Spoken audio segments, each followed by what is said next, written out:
I'm going to start with you, Ambassador Chinoy. And I'm going to basically ask you your key takeaways, impressions, and assessments of what we have done together in the past 8 months, and certainly sitting today as we release the communique, your perspectives that we can all benefit from. Well, thank you very much, Dr. Samir Saran, and I want to thank particularly each one of you for finding the time to be with us over here at our grand finale in Mysuru for the T20 Summit, and especially members of the International Advisory Board as well.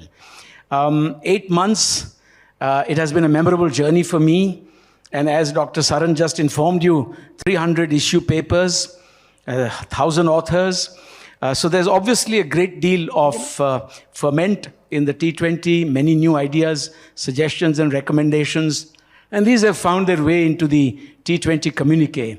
They've also found their way into the communiques of each of the 7 task forces. But if I were to summarize briefly some of the key issues, and this is simply skimming the surface, you know much better about these issues. The first for me would be the recommendation for the G20 for macroeconomic stability remaining an abiding precondition and priority for economic recovery and inclusive economic growth. And this obviously means that the T20 has successfully identified a number of avenues for the G20 to consider for coordinating its monetary, fiscal, trade, and investment policies. Second, the T20, in my view, more than any other in the past, has underscored the importance of the digital economy as a unique chance to advance the SDGs as well. And this flows from, again, in my view, India's huge success with regard to digital public infrastructure and the India stack, as such that we've been able to extend the benefits of digital economy to millions of people, and we are now willing to share this with the rest of the world. A number of countries like France, Singapore, the UAE have already shown great interest. And I do believe that an inclusive DPI would also make for extending better healthcare around the world. 3, the uniqueness of the Think 20 lies in steering our discourse towards the pressing challenge of climate change and environment protection, and particularly the linkage between the two. And we have succeeded in offering practical solutions, in my view, for responsible consumption through the Lifestyle for Environment mission, which is, as you all know, an idea of the Prime Minister of India. It's been further refined by each one of you, I dare say. The Indian presidency, 4th point, has laid great stress on the need for global climate governance and especially enabling developing countries achieve their goals with regard to energy security. So this lies at the heart of the issue, energy security, energy sustainability, and energy access.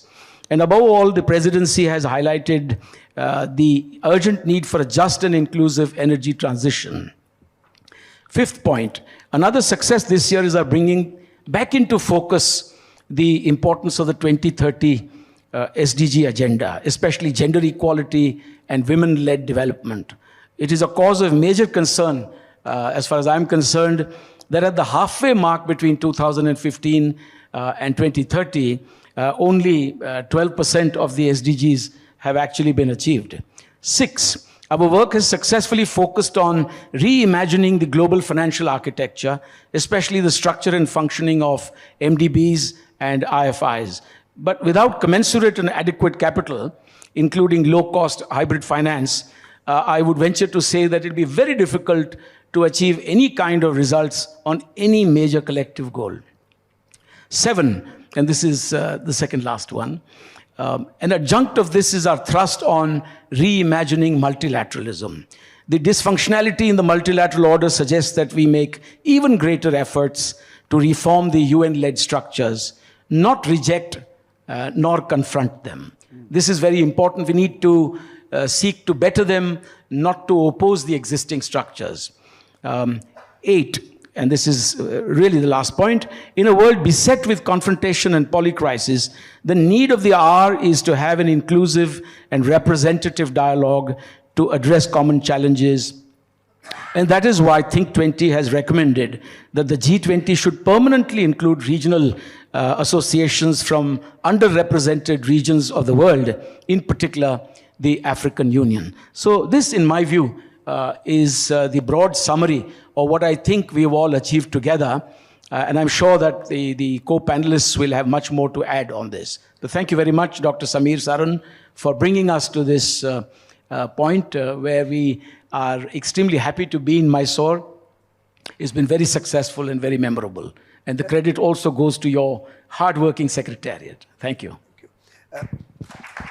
My question, Ambassador Chinoy, is more about dealing with the WTOs and dealing with some of the other UN bodies. How does T20 influence thinking in those corridors? I think that was my more specific question to you.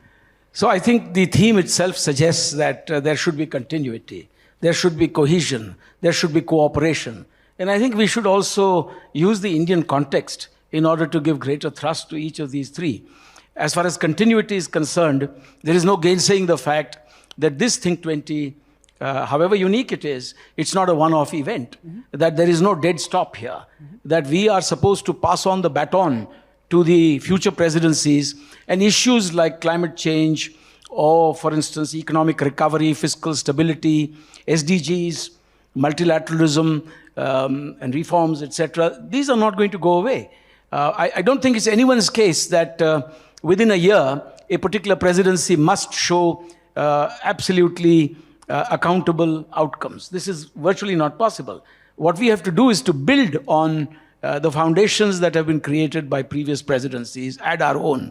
And India is good at this, given its own continuity of a 5,000-year-old civilization, the manner in which we have approached inclusivity, the whole principle of leaving no one behind, Vasudhaiva Kutumbakam, one earth, one family, one future. As far as cohesion is concerned, I think it's, again, vitally important that the Think20 allows us to work together, not only among ourselves at the broadest possible level, but increasingly engage think tanks in different countries. Each year we must take stock of which countries have been left out of this process and try and include them. We must also include the youth. If we don't include the youth, then we will have a hard time justifying some of the decisions that we take. So our preamble tells us we, the people of India. The United Nations tells us, we the peoples. India has shown the way forward in this G20 presidency by actually involving 1.4 billion people.